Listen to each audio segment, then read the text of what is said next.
Hello, everyone. Welcome out to the Sports Barn in Wood River, Illinois.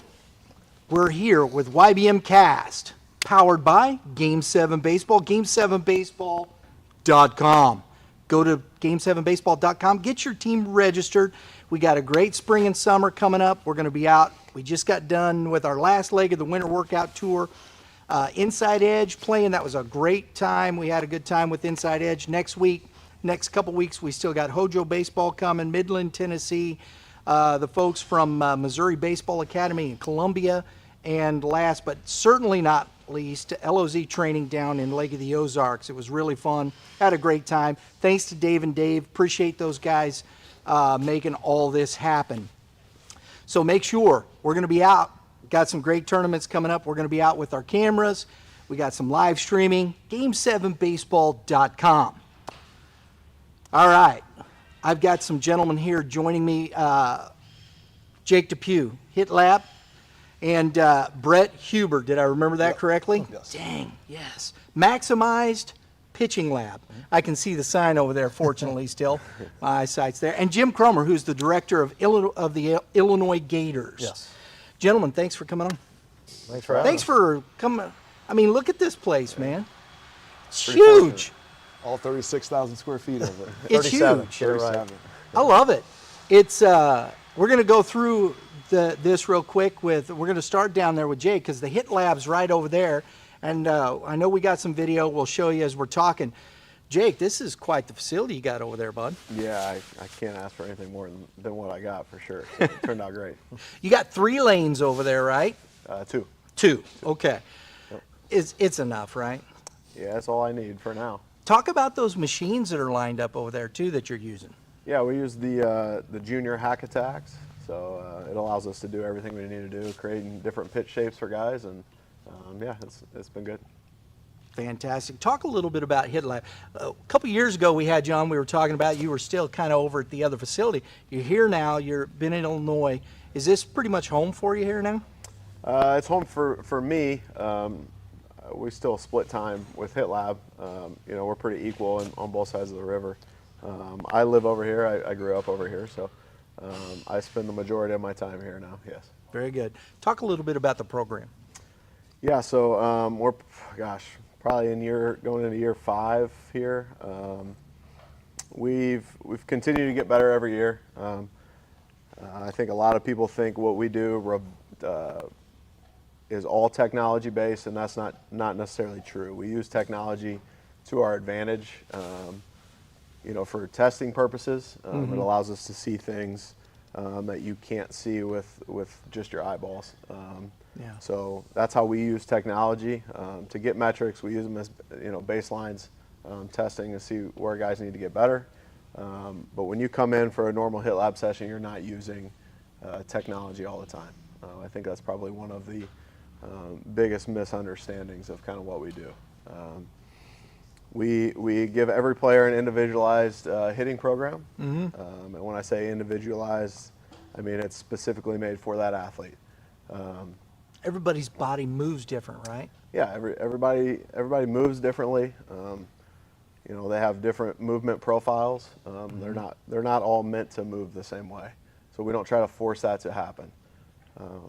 We work within the profile that they have and try to help them, you know, be better with that. And you know, there's more to hitting than just the swing. Obviously, there's a whole nother, or you know, there's countless amount of things that go along with hitting. So we're getting better and better at training those things. It's always hard indoors to train certain things, but we're continuing to get better with that. Talking more and more about approach, trying to get guys to see more live at bats, you know, when that time is appropriate, all those things. So it's been good. If the barrel's in the zone, baby, it's working, right? Yeah. I like it. If They're it matches simple. up with the ball. Yeah, right. That's what I'm talking That's about. right. I try and keep, Jim, you know, as director of the program, you have these, you know, a facility like this, and you have that at your disposal. How does that help you with, you know, the kids and the training process that way? Well, it helps a lot because, you know, it's, especially now, we're in one building now, right? We've kind of been a little bit nomadic over here. So parents would come to the Gators for a variety of reasons, some as teams, some individuals, but they would come.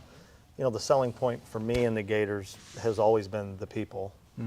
So when you have a Jake Depew and you have a hit lab, obviously those kids, when age appropriate, have the opportunity to sign up for it. It's not something that's forced upon every kid, but you know, it's hard to sometimes tell kids, you know, I mean, he's only one guy, or there's a couple guys, you know, sometimes there's not enough space because, especially when you're in one building now, they come in and the parents especially and the kids, they pay attention to what's going on down there and they see what's happening. They have friends on their teams and they see their friends making progress and doing things. But, you know, for me, I do get a lot of questions when it does come to, you know, I'll get that question that you get or everybody gets, why hit lab, why maximize pitching, why the Gators? Right. And I'll always go to the people, and if you want to talk about hit lab, let's talk about it. It is at your disposal. The Gator kids, you know, they do get to some degree first shot maybe at signing up because naturally they're going to find out about it sooner, right? Sure. You know, not to say that Jake doesn't have other kids that aren't doing it outside the organization, which he obviously does, and we, you know, and wanting to. But yeah, it's definitely a feather in the cap to be able to have it right here in the building. No differently than having Brett in the building and maximize pitching. It's, you know, for that one-stop shop for me, does it make my job easier? Heck yeah, it does. So let's talk a little bit. Let's talk about the program. Brett, tell the folks a little bit about yourself. Yeah, like Jake, I'm around the area. I grew up in Belleville. I went to Althoff and then continued my career at Ole Miss and played a few years with the Detroit Tigers before getting into the whole training aspect and side of things. Yeah, very good. The Detroit Tigers, huh? Mm-hmm. Did you get, how far did you get there? Just curious. High A. So I played High in A? the Florida State League for about a half a year before I decided it was time to move on. How difficult is that? It's the best time of your life, but it is. You know, everybody around you is just as good or better. I think, you know, once you get past college, you know, Jake was fortunate enough to get drafted out of high school. For me, once you get past college, it was the depth. I mean, just from front to back. If you weren't doing your job, there was somebody below you that was coming for your job. So just always be on your toes, and you know, preparation meets opportunity. So you always have to be prepared. I like that. So talk a little bit about Maximize Pitching Lab. How'd you bring that experience, you know, into what you do here? You know, being able to take the experience, like you said. I was fortunate enough to, you know, I was flown out to Driveline, met Kyle Bodie, Lance Wheeler with the Core Velocity Belt. And you know, being around those guys and then having the relationships that we do with the college coaches and just that continued conversation of pitching and that side of things, you know, we kind of put a program together, and like Jake said, you're striving to be better every year, so you're always growing in that side of things. But the more you can just be in contact with people that are deep in the game like that is always going to help. Gotcha. Yeah. Gentlemen, one of the things I want to talk with you guys specifically, because I alluded to that with Jake a little bit, and one of the things that I hear a lot about is movement, body movement, improving body movement. How is that? How do you take that information? Where does that come from? And how are you integrating those thought processes into what you do? Yeah, I mean, we use a biomechanics test through 3Motion AI. We have a partnership with Pelotero, so you know, we use that stuff to get all the metrics we need in terms of how the body moves. And then we create drill packages and movement pattern prep that you know, these athletes work through, you know, hopefully on a daily basis. You know, at least they're probably supposed to. You know, and our goal is to get them to move that way consistently, so that when the lights turn on, it's time to go. It happens naturally, and they don't have to think about it. Right. You know, baseball can get pretty mental at times, so if you can get them away from having to think about that stuff and it's starting to happen and show up naturally, obviously their job starts to get easier. So. Right. Yeah, and Brett? you don't accidentally wake up throwing 100 miles an hour these days. And we do things a little differently than Jake, but we have movement is a huge part of our guys' success. You hear that word a lot, just guys that can move efficiently. So Logan Weger is our movement consultant. So he will assess our guys on the movement side. So he'll give them a movement screen, head to toe, and they'll get a program from that, from kind of what they're flagged from, and on the side of that program of where you're flagged at, there's multiple exercises, sets, and reps that these guys need to be doing daily. So we don't hit that brick wall. It's more of a speed bump of, sometimes because a guy can't move specifically that way, we'll hit a stop. And being able to have those, programs available for these kids, you can get through, whether it's working on the glove side or they had a tight T-spine or whatever it is, you can work through those things. Let me ask you, and Jake, you can jump in after this, but we're talking about body movement, and I always look at youth up. And when youth baseball to me is all the way through high school. Everybody's still young, right? It is to me, at least. But you've got 9 through 14. I would say strength has to come into that at some point in how well the body moves. Am I right in that? Absolutely.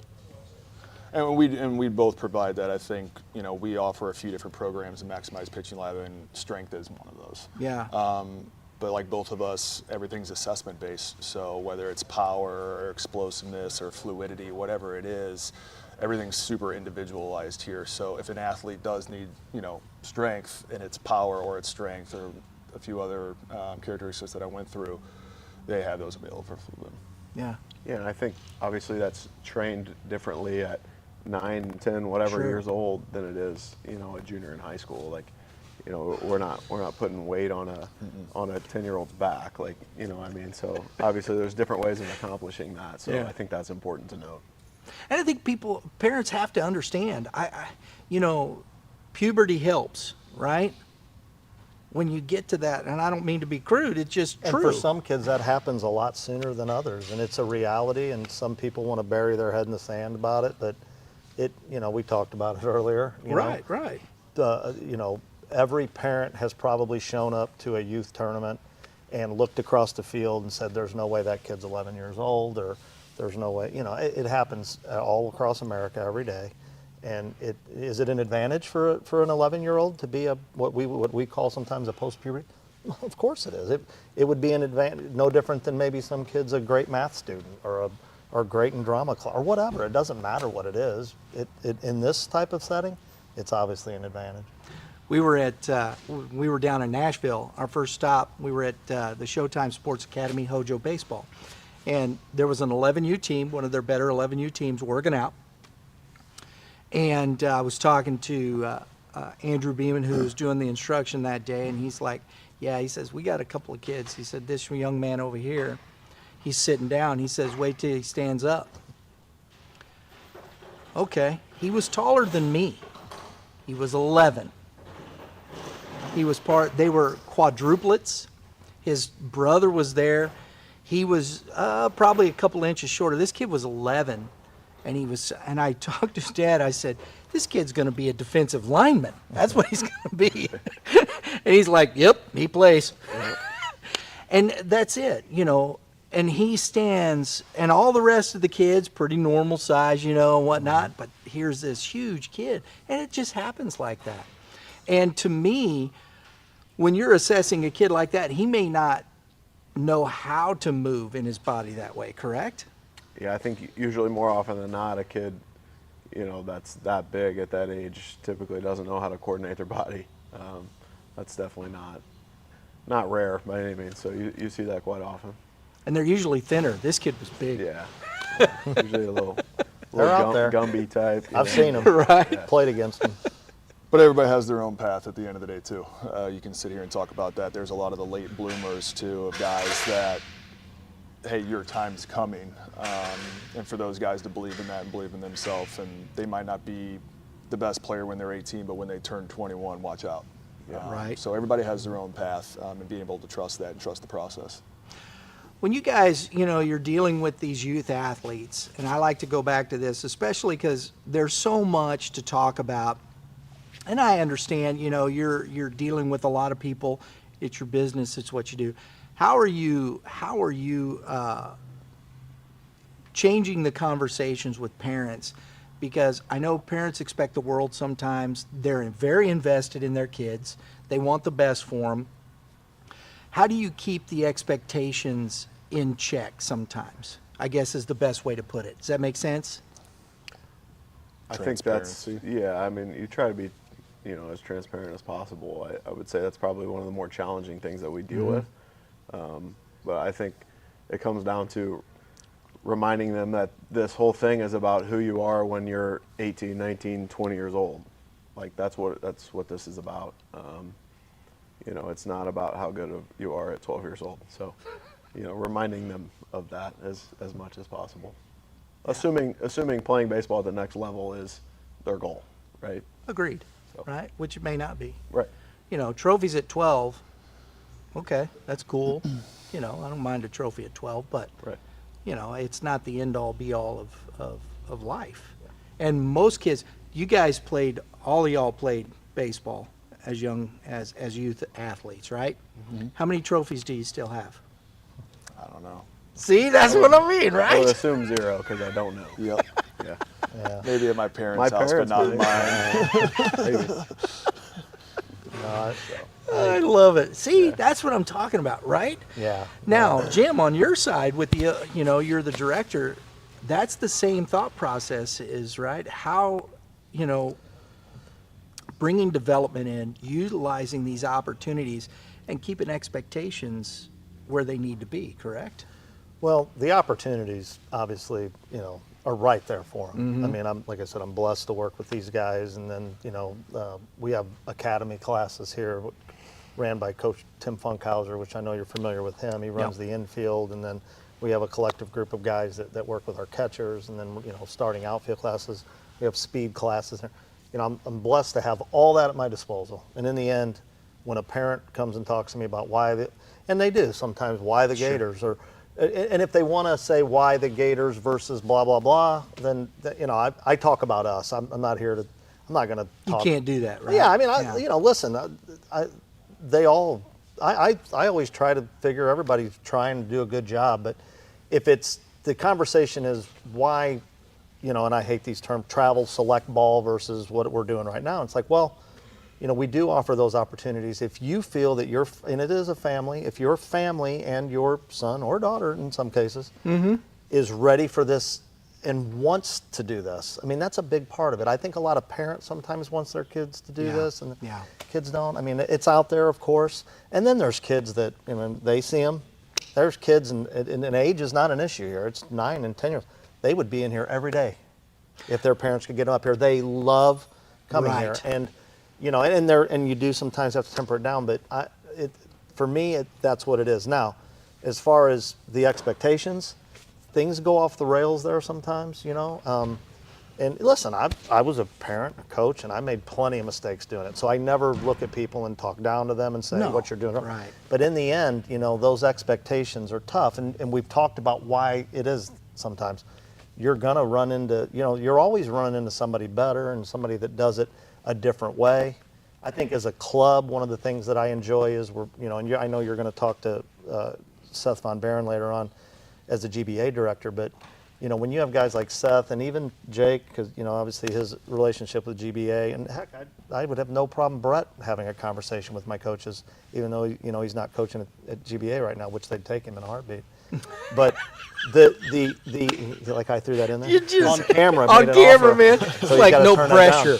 But the truth is, trying to get guys to help our coaches, because I mean, like obviously we have all these tools for these kids, right? But in the end, one of the things that we are dead set on doing is helping our coaches be better, because ultimately they're with the kids all the time. They're the ones that do have to manage the parents. They're the ones that have to do some things. And listen, I love my parents. I don't begrudge a parent getting excited for their kid or doing some things.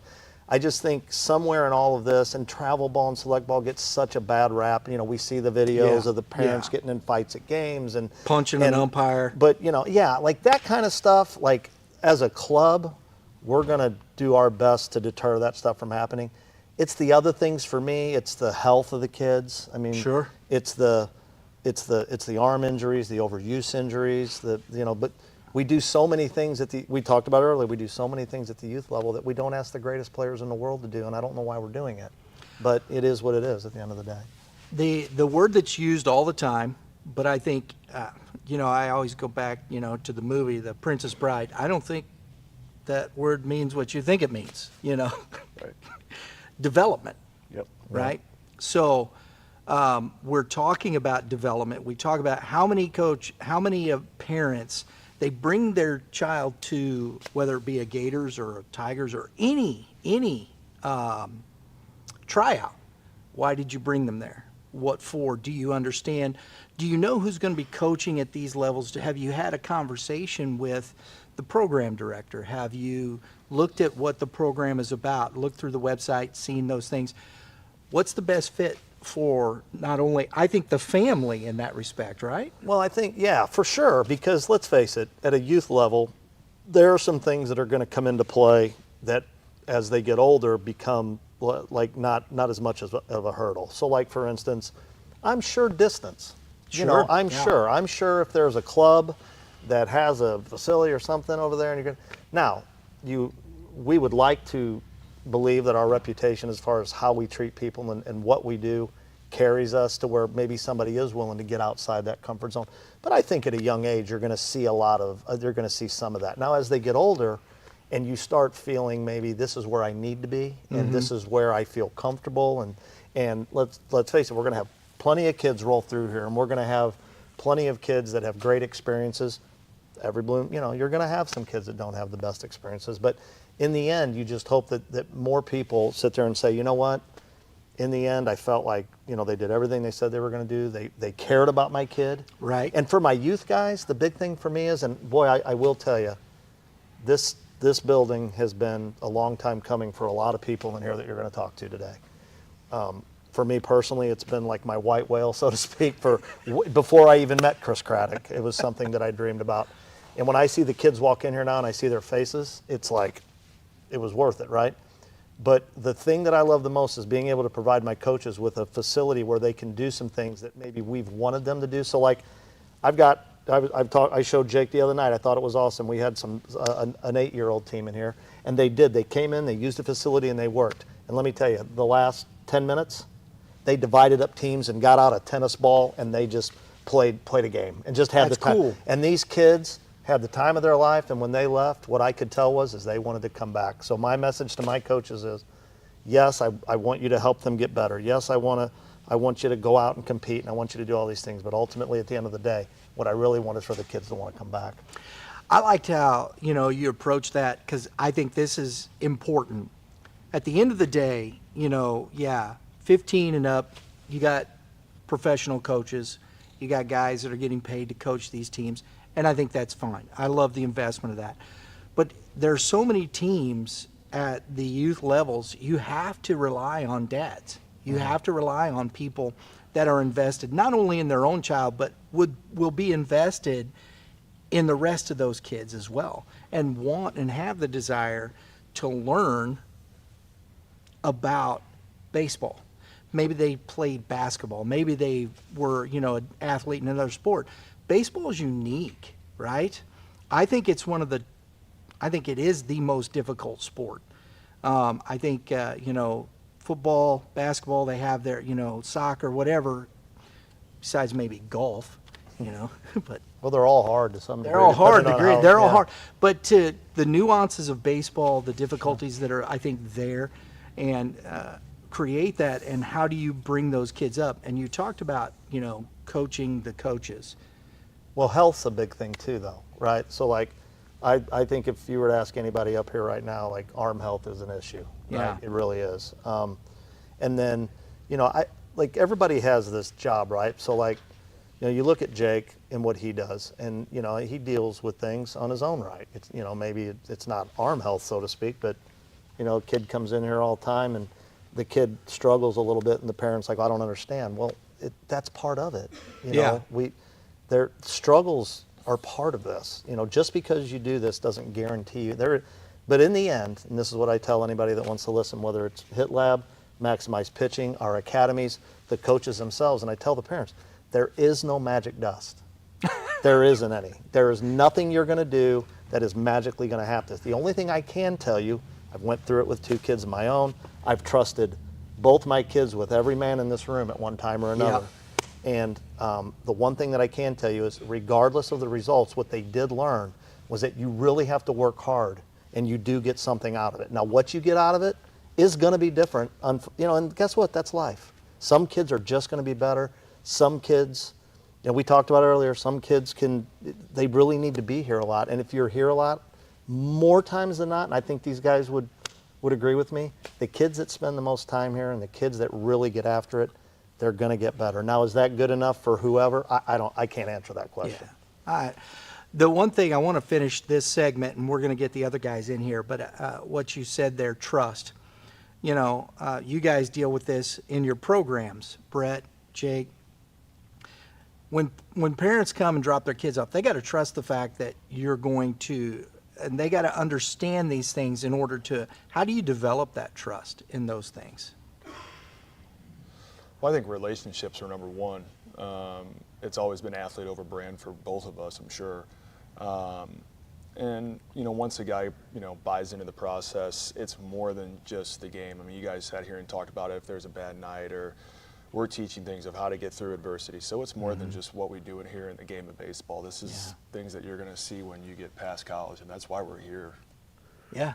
Yeah, I mean, I think we all do what we do now because baseball played a huge role in our lives and impacted our lives, significantly. Like, I still to this day have never had a job outside of baseball.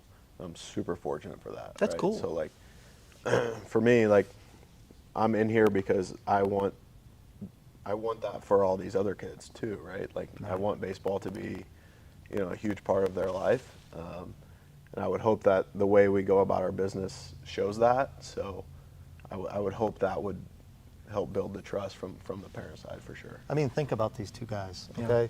They both had really nice baseball careers and played at an extremely high level. I mean, do you think that because they did that things were easy for them? I mean, do you think, I promise you, all these struggles that these parents are going through and the sleepless nights of their kids struggling and, oh my God, what's going on? They've been through that. And then I would challenge anyone and say that a lot of times guys like this get into this, and again, they may look at me and tell me I'm crazy, but they get into it because they care. Like, they went through those things and they want to help kids. And they've probably looked in the mirror and said, well, I wonder why I struggled or why I had a healthy wife. I'm going to help somebody. I mean, most of the guys that I've met through the game of baseball are doing this because they care and because at some juncture they want to sit down and go, I want to know why. Why did I struggle? Why did I have arm? And they learn. I mean, to me, in the end, that's important to me because I do have to look at this juncture, when we got 30-something teams between here and Southern Illinois. At any time, I may have to have a conversation with a parent and explain to them why I trust these guys. Yeah. So, That's good. It's good stuff. Guys, we're going to take a quick break. We're going to bring in Chris and Seth here. Guys, thanks for the time. We'll have to get you on the show, talk a little bit more. I love that. But we're going to take a quick break here. Check out our good friends over at Prime Sports Midwest. Rick Benz got you going on. We'll be right back.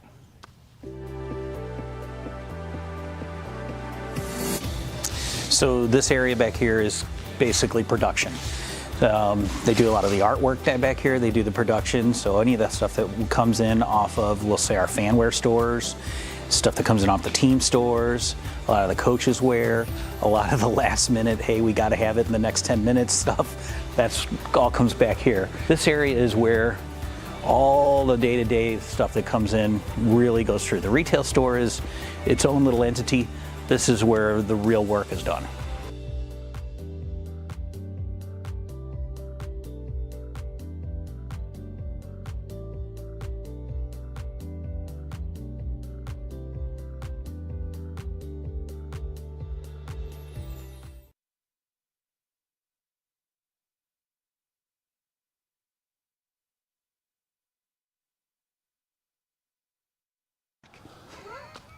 That's okay. We're back. That's okay. Even if he was standing up. Chris was fixing his mic. Sorry, folks. But guys, Seth Von Barron, Chris Craddock, thanks for coming on, man. Thanks for having us. Appreciate it. Chris, thanks. It's cool, bud. Pretty proud of this place. It's been a long time coming. I would say the Illinois family has been very patient with us, and but it's now that it's here and we have a lot of happy kids coming through the doors, it makes it all worth it. And this is cool stuff because this one of the reasons why I like doing this. I like doing what I'm doing with Youth Baseball Midwest is Chris and I met way back when all the kids were small and doing that. It's been a while. And so we've been around the baseball scene, and it's cool watching these things happen. I think it is, and congrats. I love the success of everything. And you get opportunities to come in and look and see the opportunities for the kids to continue to develop. Yeah, it's back when we played, we'd be lucky to have a little side gym, have to hit tennis balls or baseballs in a real gym in high school. So when these kids walk in here, or some of these guys that have been working on the building, like, oh, when I played, yeah, can we get out there and hit? It's eye-opening. It really is, yeah. And I think that's one of the things, and we were talking about that before the show here, is in the Midwest, training development is much different than the South. When you've got weather, when you got nice weather all the time, and you can go outside on a field and whatnot, it's daylight and dark. And having these facilities where kids can come year-round, if they want to, or wherever you start, whatnot, to train like that, has made a huge difference in baseball here, hasn't it? 100%. I mean, to be able to do the things that they do down south outside, to bring the infield. There's a lot of places that have some cages, but to bring the other aspect of the field where they can throw long toss, they can take ground balls all winter. It definitely helps the process.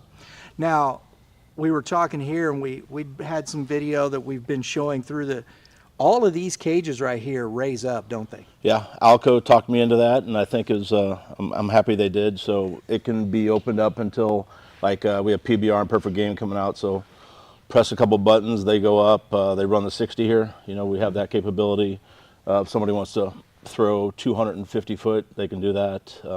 Or there could be another little infield for teams. So some teams may get 4 cages, they raise 2, do a little defensive work and hit in the other one. So it gives us opportunities to do some different things. That's cool. Yeah. I love that.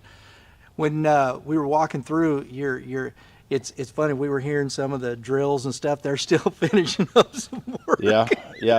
I'll have to give the props to the city of Wood River for helping us get into this building and get us up and running before it's complete. So hopefully Monday we're in our offices and we can stop kind of living out of the backpack. Yep. What do you think this does for the Gators program overall? I think overall, I told the story earlier, we've been in about a 3,000 square foot, maybe 4,000 square foot warehouse right down the road. And one of my partners, Steve Marion's like, hey, when we bring on Cromer, my fear is he's going to get us pregnant. Because at the time, we probably only had about 10, 12 teams. And sure enough, next thing you know, we have 23 teams in this little building and we're pregnant. So this was the next step. And I think over here, opposite of the Missouri side, I think there's a lot more competition facility-wise. There's a lot more different avenues teams can go to, players can go to. I think this was much needed over here. And like I said, once again, we traveled from SIUE to Sauget to Collinsville. We landed in Wood River, and they've been good to us. And I think it's a great location on 143 and 255. And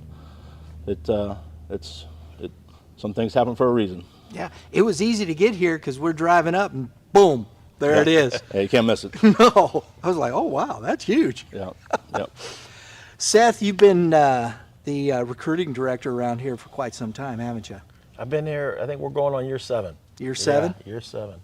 So when you're talking about development and when you're talking about being able to help kids get recruited, what do places like this do for that opportunity? Yeah, let me just say this. I think we've all had a small hand in this place. I would tell you that Chris Craggs had to, and not because he's sitting next to me. I have a great relationship with Chris. It's gone beyond business and it's a friendship. But I think his wife and his family have put aside an awful lot for something that his own kids are not going to use a ton of. So Chris has done this for a whole community of kids that, honestly, his kids are a lot. Yeah, they're in Missouri, right? So he's opened up a whole new avenue for our Illinois kids to continue to grow and use baseball as a resource for development, obviously. And this place can be used for other things besides baseball. Absolutely. And I think that's interesting too, because you not just GBA, but you guys have other teams using this. You have other opportunities. You have softball, I'm sure, coming in here, right? We have a baseball trading card show. It's going to be, I think, in August or September here. 200 tables, so we solidified that. It's going to be pretty cool. We've never that's done awesome. never done anything like that on either side, but yeah, you can do cheerleading, football, whatever you can do on turf, we'll do it. There you go. yeah. I think that's cool. When we were down in Nashville, one of the facilities we were in, they had all the cages and a field. It wasn't like a full field, but they were doing infield drills and all that through there. Then in the middle was soccer. Yeah. Right. They were playing indoor soccer. Little kids running around playing indoor soccer with that. I thought it was cool. Absolutely. Right? Yep. And I think that's the thing. Opportunities, what can you do? It can be, you can definitely play soccer in here. When you think about spring and summer, once baseball teams can get outside, they're going to go outside. Yes. So that's the time as a facility owner, you got to get creative. You got to figure out what you can do to help pay the rent. I love the sports card deal, the trading cards, man. Yeah, he's a local guy and just approached us, and I'm like, absolutely, let's do it. So, Because I do that. Of course, we give away cards with trivia Yeah, out yeah. at the tournaments and stuff. It's a lot of fun. Yeah. And the kids dig it. In fact, when we gave away a card up in Kansas City, one of the instructors at Mackinsights, he's a big card. I said, hey, look, you answer a trivia question. I got this card. You can bust it right here. Boom. Of course, he knocked that out. It was a Mariano Rivera autographed. And I was like, well, that didn't suck, did it? right, Out well right. for him. Yep. Exactly. Those are fun things. Guys, Seth, coming back to this recruiting-wise, how is this going to help? Illinois, I don't know that much, honestly, on this side of the river. I know there's the high school teams and whatnot. You're getting into this. These kids that are moving into that next direction, what does this help them, especially like a Hit Labs and a Maximize Pitching? So for me, ultimately, it's the environment, Yeah. right? It's not so much what it necessarily does for a small group. It's putting us with guys like Jake Depew, Brett Huber, and many other people that we have in this building. Yeah. And it's creating an environment for our kids to get better. So, we were talking earlier about development. You can define it a lot of different ways. Everybody uses the word. And I would just say for me, development really starts with the environment that you put kids in. Our environment here just got about, 3,000 square feet to 40,000 square feet now. It just got a whole lot better. We talk a lot about this development process. Chris, you've been around the game, played the game, high level. When you guys are talking to parents coming to the program and whatnot, and I always like to ask this because I think it's hopefully parents come and talk to the directors, come and talk to the people that are running the programs and say, is this to find out if it's the right fit for your kid? What would you say to that? I'd say that probably doesn't happen enough. But setting, just as Seth tries to set realistic expectations for recruiting, we want to set that as when they come to tryouts, something we started doing about 3 or 4 years ago, we'll have each coach kind of say, okay, I'm a AA team. I'm going to travel 2 times. I'm going to play in a local league. So they have a prospectus of what that team looks like. Sure. And they're not all of a sudden, flabbergasted. We're traveling 8 weeks, what's going on. So I think just, level setting the playing field and letting everybody know up front. But as far as us talking to the families, there's some that reach out, that do their due diligence, but a lot of I think it's off of reputation. Hey, Right. I've got a friend of the friend that's been in the organization for a few years. They trust you. You have a spot. Now that I think that's a great way because that's word of mouth. That's the way it should. Sure. That's people trusting each other, and as you said, building some trust there. That makes a big difference, doesn't it? And I don't think you're going to make everybody happy, right? No, Like no. there's always something else out there. But the one thing that we try to do as an organization throughout is let's just be upfront and be honest with people, Yeah. and then let the families make the decisions that are right for them.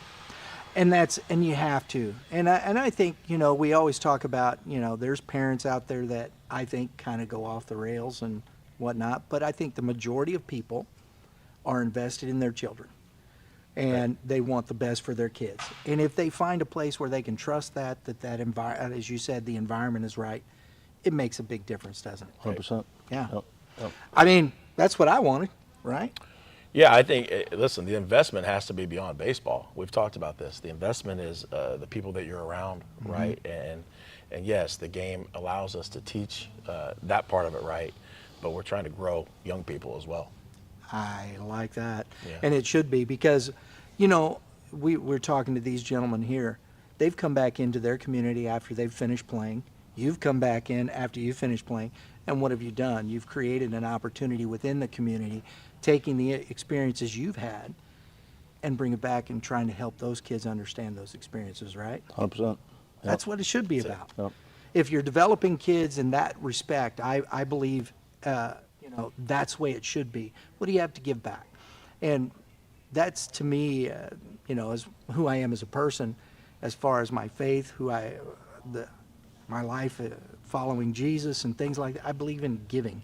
If you can't give something, what are you doing? You're in the wrong game. Right? Yeah, and one of the great things, hopefully this building provides this too. Like when you walk out of these doors, it gives parents an opportunity to talk to their kids. Right. Right? Like, and that's why I say it's got to be beyond baseball. Like when you invest in this, you're investing in your kids and time with those kids. For me, I say in terms of traveling, Yeah. like hopefully some of the best memories are for Chris and his kids to be in the car driving together. Right. Not arguing about the game and not whatever Yeah, else. yeah. Let's talk. And those are important times, I think, that I can remember with my dad, and hopefully that we're creating that helping create that for a lot of other families as well. It should be. It's a Right. lot of fun to do those Yep. things. Guys, see, Seth, I'm a man of my word, baby, 15 minutes. We can do 15 minutes. We're all right. I like No, we just did. That's good. You That's there good. you go. See, Time we're right. flies. Time flies. That's the Right. thing.